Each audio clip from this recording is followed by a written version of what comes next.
मोशी येथे उभारण्यात येत असलेल्या छत्रपती संभाजी महाराज स्मारकाच्या पुढील टप्प्यातील 2 कामांवर काल झालेल्या स्थायी समिती बैठकीत आक्षेप घेत दोन्ही विषय तहकूब झाल्याने सत्ताधारी भाजपला, विशेषतः सत्तेची सूत्र हलवणाऱ्या एका गटाला काल जबरदस्त धक्का बसला।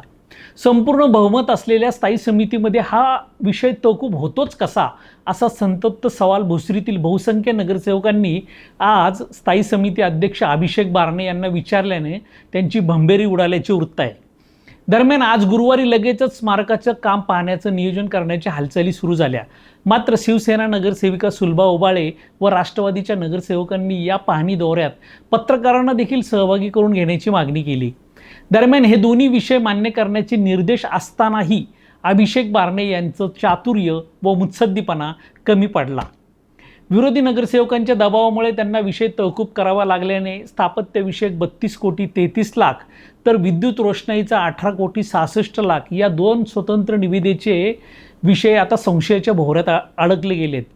स्थायी समितीची ही दुसरीच बैठक असणे व फिरकी गोलंदाजी व धोबीपछाड डाव टाकणारे सुलभा ओबाळे व संदीप वागेरे हे अनुभवी सदस्य स्थायी समितीत असल्याने या 2 कामांच्या निविदांमध्ये रिंग झाल्याचं आता बोललं जात आहे।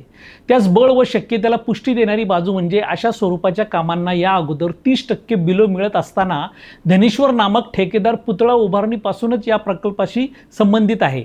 मुळात स्थापत्यविषयक कामाची स्वतंत्र निविदा निघणे व धनेश्वर यांनाच ते काम मिळणे हीच मोठी शंकेला वाव देणारी बाब आहे। या संदर्भात कालच्या स्थायी समिती बैठकीत अधिकाऱ्यांकडे या दोन्ही कामांसंदर्भात सविस्तर माहिती द्या असे सांगूनही त्यांना याविषयी स्पष्टीकरण करता आलेले नाही। छत्रपती संभाजी महाराज स्मारक हा पिंपरी महापालिकेचा महत्त्वाकांक्षी प्रकल्प असून सत्ताधारी शहर भाजपच्या एका गटाची या विषयाच्या अनुषंगाने एकूणच पालिका प्रशासनावर प्रचंड दडपणयुक्त दरारा व दहशत आहे। अशातच हा विषय तहकूब होणे ही मोठी शर्मेची व खेदाची बाब असल्याचे स्पष्ट झालं आहे।